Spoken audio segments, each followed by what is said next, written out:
Hello and welcome to ThePrint. My name is Deepika Amirapu.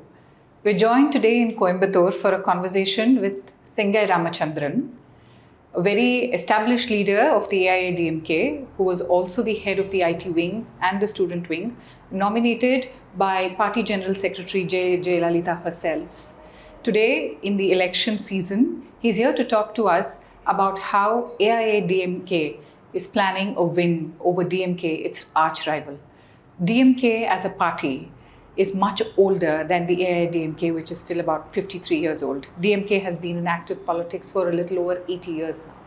How does AIADMK, in this bastion, which is called the Kongunadu in Tamil Nadu, Western Tamil Nadu, plan to walk over DMK? Thank you so much for joining us for this conversation. Thank you so much for having me here. Yeah, it's a pleasure to talk to you during the election season. Take it away. Kongunadu is known to be the AIADMK's bastion. You've always won a great number of seats here. In fact, you've given a drubbing to the DMK always. How would you look at this year's performance coming up? This is a do or die election for AIADMK. So I feel that there will not be any surprise in the Congo region because if you look at last 30 years, every election, MLA election, almost 95% or 90% of the seats have been won by AIADMK. This time when you look at it, from 2016 and 21, when we were ruling this part of Tamil Nadu, you take 10.5 kilometer, the longest bridge of Tamil Nadu, or the bridges in the Metropolitan Road, or all the lakes under the smart city scheme. Such a huge development. That is what we have provided. But in the last 5 years, DMK has not even moved a single brick. There is no development for Coimbatore. So people of Coimbatore already, they love AIADMK, the way we operate and everything. Now that we have given so much growth and they did not give any growth, it is very easy for us to capture the land again. Yeah, I remember you had a similar narrative and a campaign when you stood for the 2024 general election. You stood against Annamalai from the BJP. And both of you incidentally come from premier management institutes in India. Both of you studied at the IIM. You understand business and development economics better than anybody else, I suppose. So since Kongunadu accounts for nearly 40% of Tamil Nadu's economy, how would you look at the textile crisis that's been coming here? I hear you that you've talked about the other developmental activity in terms of infrastructure here. But textile has been a severe crisis. 30 lakh jobs are at stake, given the fact that US tariffs and a whole lot of other reasons, including the Iran war, have taken place. So how would you look at the textile industry impacting this election? See, this area, especially if you take Palladam, Sulur, and this part of the Coimbatore, we have, it's a huge textile base, as you rightly said. My father, he used to be a mill worker. Those days, people used to tell if you have a... Although he was a Singanallur MLA. No, he was a mill worker first and eventually he became a party cadre and then he became an MLA. Okay. So, so those days, people used to tell if you are a mill worker, they'll be ready to marry the daughter to the person. That was the level of security. Yeah, exactly. They used to get bonus during Diwali and everything. But if you look at it right now, do we have so many mills running like how it was earlier? No, it is not. That is one thing which we need to really work on. And the second thing is, especially for people with handloom and powerloom, they have a severe problem with the EV bill, especially powerloom and autoloom. Yes. So they are facing an issue with that. And today, EV bill has been increased 2 to 3 times. That's right. In this part of the city. If you look at other states, they are giving allowance, subsidy for people who are doing this job. So then the price, cost of manufacturing is high here and low there. And our people here are selling at a little higher price. So for the person who is purchasing the commodity, they don't care whether it is from Tamil Nadu or from any other place. So they easily shift to some other place. So this DMK government did not do much for that. That is something which we need to address. And the thread price is also one more thing which is under the control of the central government. Procurement of cotton as well? Yeah, that is also there. But especially when I talk about this power loom and auto loom and this one, the thread price is a very big issue because of which also they face. So we need to work on that as well. So and about the war, it is, to be frank, nobody has any clarity about it. I'm talking about the people who are fighting. they don't have clarity, and people who are watching that. But we're all getting impacted by it We are in getting more ways impacted, than one. and I think India is doing really well by making sure that they're able to pass the ship so that we'll get the necessary fuel for the country. But nevertheless, whatever efforts India takes towards this, Honorable Prime Minister, they need to settle themselves first of all with clarity, because if they need to cease fire, there should be a clear document and it should be a mutual agreement. I don't know, it's very confusing, but that is going to impact not only textile industry. You can see a lot of food industry, they are getting spoiled today because they don't have enough fuel, because of which people are not able to order via food delivery apps, because of which the food delivery persons are getting affected, and people who are into packaging industry, the particular plastic packaging that they use, and one of the raw material is from that part of the world, because of which the price of that packaging material is going high, and they are also not able to provide it back immediately. So this war is going to definitely, is already creating, and as Honorable Prime Minister said, we all should be prepared like how we are prepared for COVID. Yes. And I would also say, if you have money, please save it. Don't spend it right now, because if you look at the markets, that is also not doing great. So it is better to be conservative. Yeah, I'm sure you'll think of more ways to save the electorate or help the electorate when you happen to come to power, in case you do. Coming back to the core election issues, you put out 297 promises in your manifesto, your party. Do you think the budget allows for such implementation, given the fact that Tamil Nadu has a debt of 10.5 lakh crore? See, as far as budget is concerned, ma'am, it is the priority for which you are ready to spend. So until we were ruling Tamil Nadu, the overall debt of the state was about 4.85 lakh crores. From the time India got independence till 2021, it's 4.85 lakh crores, especially in that too, during COVID, we need to provide salary to everybody, at least half the salary. There is no revenue for the government, but you need to run the government. You cannot say, I'll not give electricity, I'll not give water, I'll not provide government services, I'll not provide security. You need to run the government machinery. So the revenue is very less, the expenses are more. So you need to manage somehow. So that's when some AIADMK government, we raised some debt, but that was reasonable. Even including that, the total debt for the last 70-75 years is about 4.85 lakh crores. Today, in 5 years, DMK government has doubled it by making it about 10.5 lakh crores. Shouldn't you be all the more worried about not making such big promises? The DMK made 100 plus promises, you're making nearly 300 promises. So shouldn't you be all the more worried and be mindful of the rising fiscal deficit? No, I'm coming to that point exactly. So, especially as far as this debt is concerned, they've increased the EB bill, they've increased the house tax, they've increased the water tax, they've increased the price of milk, ghee and everything. Once the task revenue, which they said they're supposed to close it, but it was 30,000 crores, now it is 60,000 crores. One side, the government's revenue is going up. Right. There is no doubt in it. On the other side, in terms of expense, there is no much of difference. So where is this money going? The problem is, they are receiving a lot of debt, and they are not spending it on capital investment. That is very, very important. So you're saying that the revenue expenditure is actually correct. They are spending it for unnecessary things. And I think their finance minister himself was not much interested in this portfolio. That's what I was told. But when Edapadiyar was there, he was able to give all the schemes. Like, for example, Thali Kuthangam scheme, we were able to give. Thirumana Udayathogai, we were able to give. Amma Unavamam, we were able to run. Amma Mini Clinic, which they closed now. And you mentioned that in your manifesto again. Correct. We were able to run, right? And Scooty for women, especially with a special allowance for them to buy with a lesser price, we were able to give. Laptops, we gave 52,35,000 laptops. So it depends on where do you prioritize and how do you spend. See, let's take two people, A and B. If A is earning 1 lakh, B is earning 1 lakh. After 20 years, it doesn't mean both of them will be equally rich or equally poor. It depends on how they manage that 1 lakh they are getting. If somebody is spending more on vacations, we can't help much. If somebody is spending on investment, that is going to help them. Similarly, Tamil Nadu, Maharashtra is number 1 in GDP. Tamil Nadu is number 2. That's right. UP is the highest populated state in the country. But UP, they are not number 1 in the debt. Tamil Nadu is number 1 in the debt. That's why I'm asking you this question. Yeah. So that is because given of the fact improper financial management. That's what I'm trying to conclude.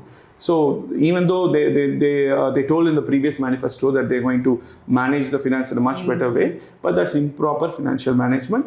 We know how to manage. Edapadiyar has clearly done the groundwork, and that's when he promised. Even during 2021 elections, I can't really remember when we were sitting in a VIP lounge along with him in the airport.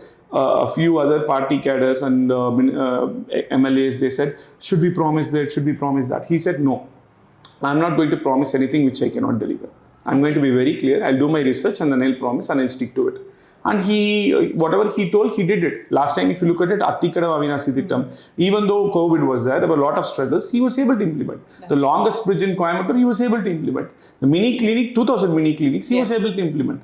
So where is this budget coming from? So when you're stopping a lot of schemes that the AIADMK was giving earlier, you're also increasing the revenue, you're also increasing the debt. So my question is, where is this money going? Which means it is improper financial management. Okay, coming to pure politics now, after the West Kongu region, where you're very strong, I expect to see a lot of gains in the southern region. At least analysts and your party men have also been saying. You're fairly optimistic that PMK would also do reasonably well in the northern region with the consolidation of the one-year votes. Earlier, O. Selvam, who was in your party, used to be in charge of the southern belt. Would you expect TTV Dinakaran from AMMK to actually take up a little larger role and win you more seats than the 11 that have been allotted to him? Ma'am, so in this election game, I'm sure you will also know, it's completely numerical. Yes. So, and tactical and strategic as much as it is numerical. Correct. And I firmly believe, because as you said, right now all party cadres and public are also talking, the PMK, they have a stronghold in North. And TTV, they have a stronghold in Delta as well as in South. Yes. We have, as a prominent party, we have a stronghold overall. And BJP, they also have a stronghold in multiple pockets in Tamil Nadu. So together, it is going to give a good 40+% vote bank this time. Okay. That will definitely help us win this election. So what is the range of seats that you're actually looking at for the NDA to comfortably course through? And achieve a little more than a simple majority? I will tell what my General Secretary is saying. He has told multiple times we are going to win 210 seats, and I will stick to it. So where do you think your best gains are coming from? If you're talking about 210, you have about 68 seats in South. 68 Probably seats let's here. talk where are we going to lose those 24 seats. That's okay. easier than telling. Maybe that's a better way of looking at it. I think pockets of Chennai. And some pockets of Delta. And maybe little down south. Together we might. So Chennai largely is attributed to Vijay and the Delta region where, Manargudi, Kumbakonam, Tanjavur, Darasram, this entire belt, DMK is exceptionally strong. Although there are farmer issues, they think they will be able to manage this better.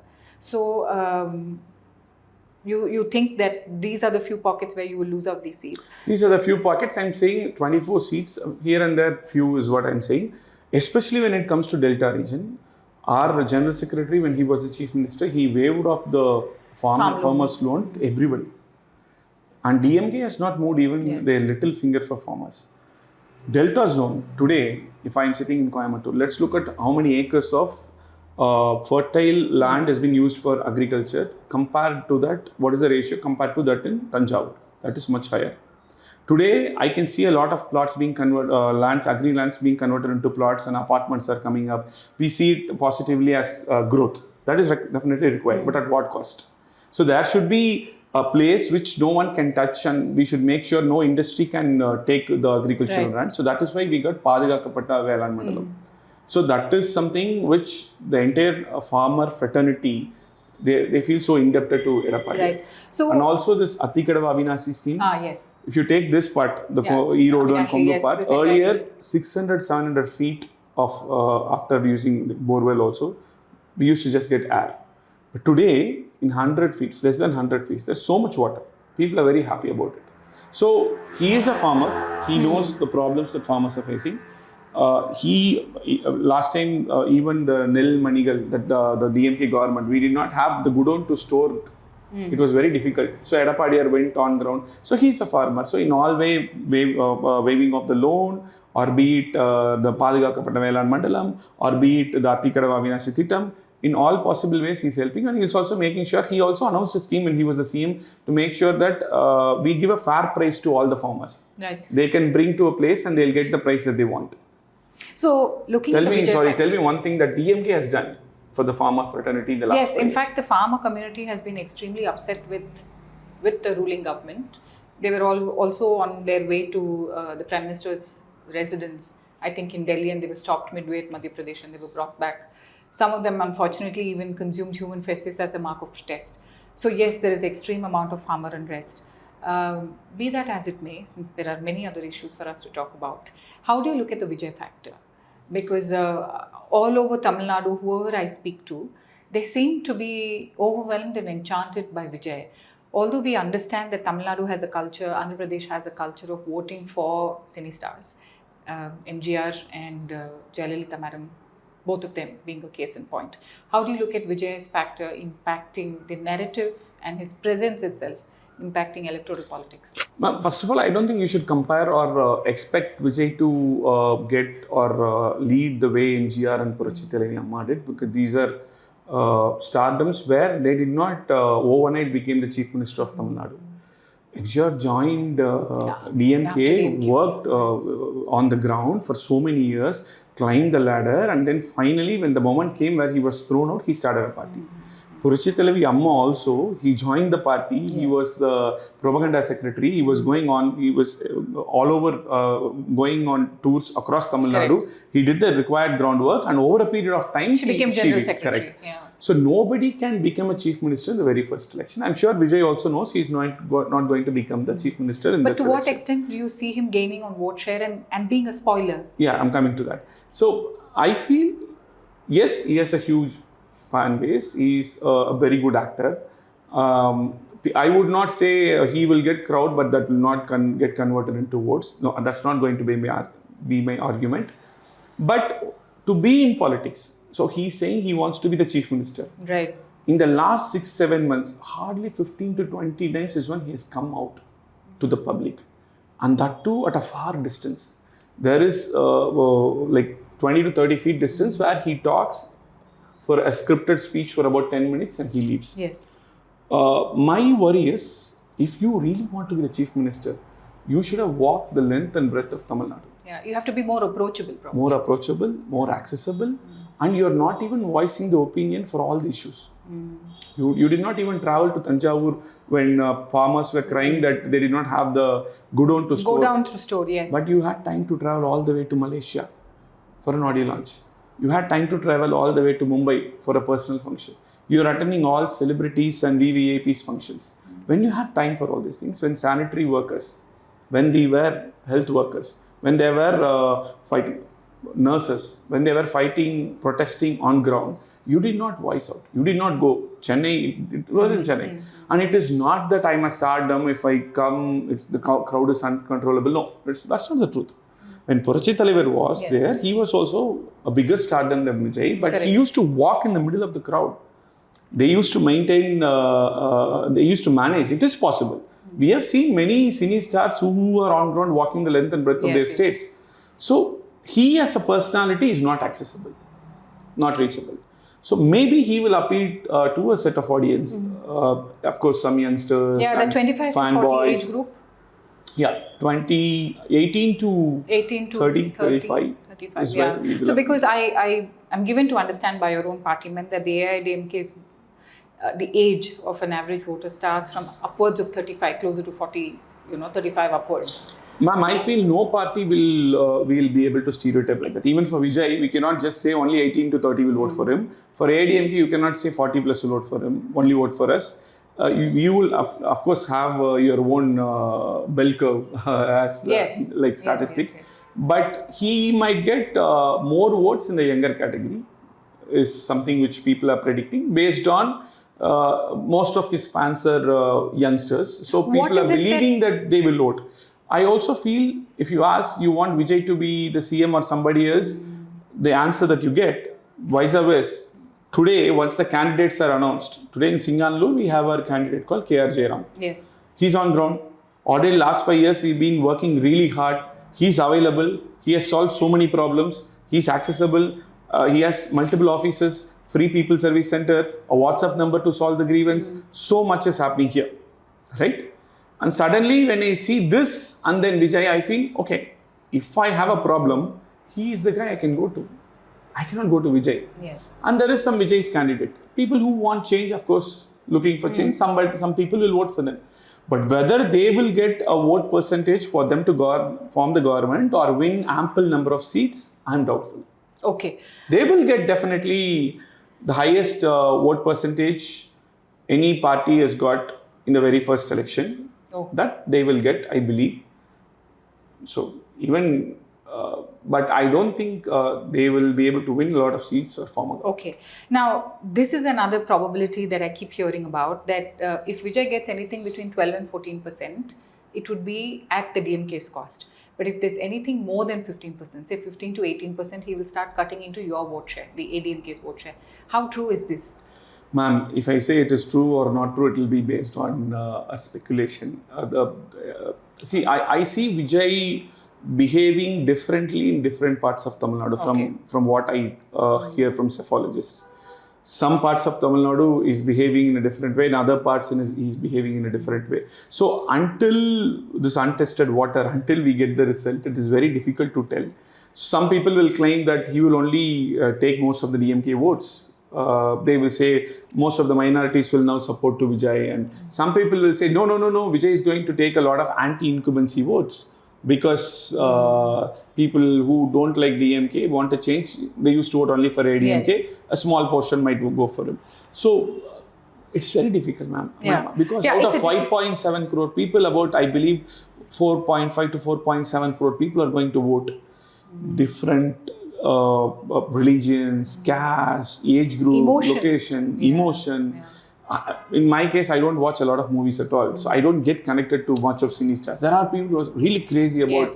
So it's very complicated to kind of come to a judgment. We need to wait and watch. But I can only give this answer with utmost confidence. You are taking him seriously as an opponent? No, I'm not taking him seriously as an opponent because he's not going to win a lot of seats. He's not going to form the government. I'm not going to take, but I'm just going to tell him that he will definitely get a chunk of vote percentage for sure. Okay. Your party, I think, has been a frontrunner in many aspects given this 2026 election. Last year, a little after Dussehra, you already announced that you were forming an alliance. You had a lot of your seat share, I think, arrangements done much before DMK. And you've also announced your third, and I'm assuming it's your final list today, which has come out, right? So with most of the work done and dusted, at least with respect to allies and seat sharing, what are you going to be focusing on in the next 3 weeks? Most crucial part of the elections? The most crucial part is our General Secretary's campaign. He has already provided a schedule till 19th of April.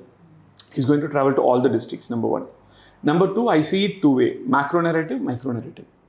Macro narrative, our General Secretary will take care of it. One, he will be talking about a manifesto, which is a very good manifesto. Two, he will be talking about the problems that we faced in the last 5 years and why we need a change. And this is going to resonate with people's mind because most of them today, they feel they want to change. They are not happy with DMK's government. There is enough anti-incumbency and he's going to connect with it. This is going to be a macro narrative. And let's go to the micro narrative. The micro narrative is when in Singanallur, the micro narrative will be different compared to Tondamattur. Right. It also depends on which party is contesting against you, number one. Which candidate is going to contest against us, number two. And old candidate, young candidate, old young candidate, or young old candidate. Yes, a lot of permutations and combinations. Based on that, we will customize the micro narrative, and this every MLA in our party will do it. So then that is going to go around, and today, because everybody is facing election with a lot of technology, people want to make sure that they have all the WhatsApp numbers of the voters and they want to send the details why we should be there, right, why DMK should not come, and why TVK is not a serious contestant. These three things is what people will know and should know. So this is what I think we'll be focusing on for the next 3 weeks. Okay. So coming back to one of the most important developments that took place a little before the election was announced, Sengotian went away, then OPS went and joined the opposition camp, and he's also going to contest on the rising sun symbol. Very, very unnatural for something like that to happen. Shashikala, we've had some of these biggest names who were associated with your party.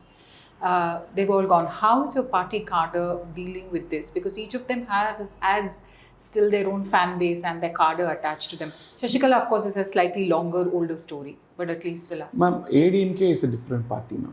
By nature, by culture, it is completely different from other parties.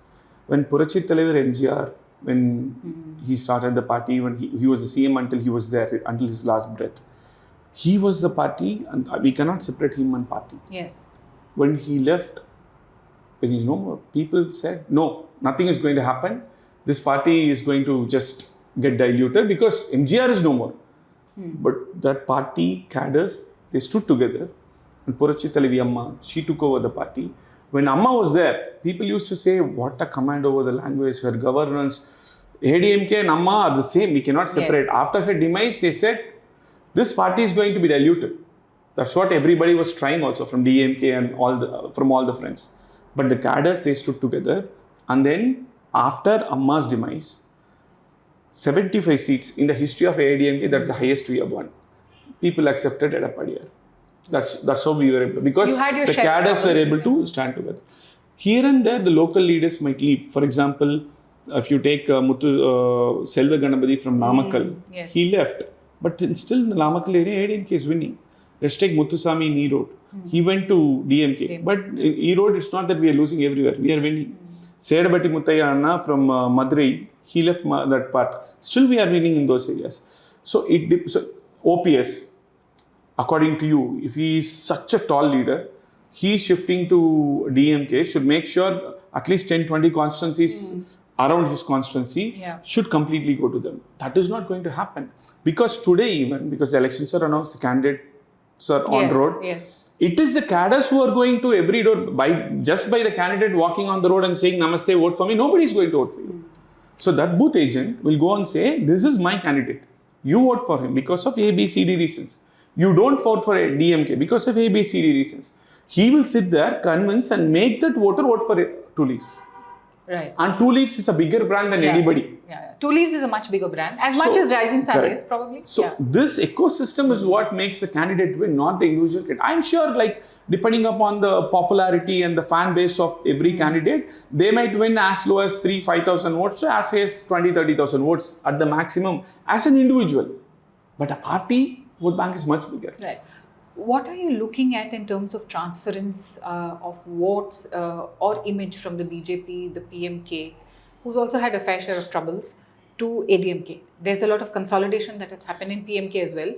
BJP, of course, the support of the big brother, so to say, being in the center. What are you looking at from these two parties particularly? Because the rest of them are all I feel there will be enough good amount of vote transfer, because this alliance was formed well ahead, especially with BJP.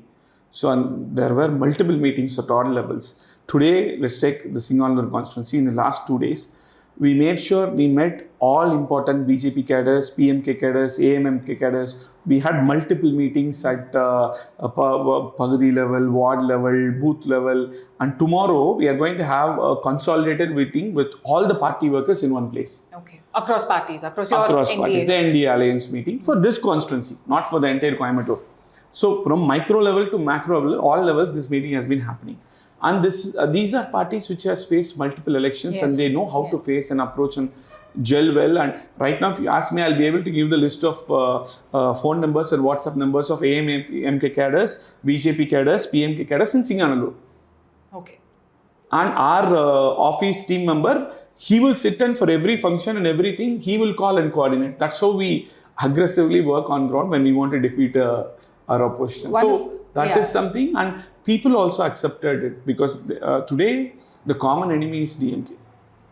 People don't want DMK to come back. Have you been able to put up that front together? If the common enemy is DMK, are you being able to convey that you're all standing together as one front? Yes, we are, because already multiple times Honorable Prime Minister has visited Tamil Nadu. And then today is touching base in Coimbatore. Correct. He's going to Kerala. So there were multiple meetings, and you can see the entire NDA alliance on stage together, standing. And even today, DMK is only, they have only struggled to share the streets, decide the constituencies and announce it. We decided way ahead, and we have announced it way ahead, and everything was Everything's done very yeah. meticulously and well ahead, which means we are a cohesive front. That's why we were able to do that. Okay. You've contested against Annamalai in the 2024 election. You won more seats than he did. Don't you think it would have been a good add-on for a campaign for you here to actually target Vijay and take on Vijay? I think he's already campaigning. I've seen him campaign multiple times in the last week in Coimbatore. I think he's already campaigning. No, I mean, the rest of the state would have been a much better fit, perhaps, if he played a more active role. I know it's not your place to make that comment, but... Yeah, because that I really don't know what is his interest. But I have already seen him campaign multiple times in Coimbatore. I think he will also campaign further in all other places. Great. What are your chances of the ADMK, in your view, coming back to power? 100%. All right. On that note, congratulations and wish you good luck for the upcoming election. Thank Pleasure you so talking much. to you. Nice talking to you.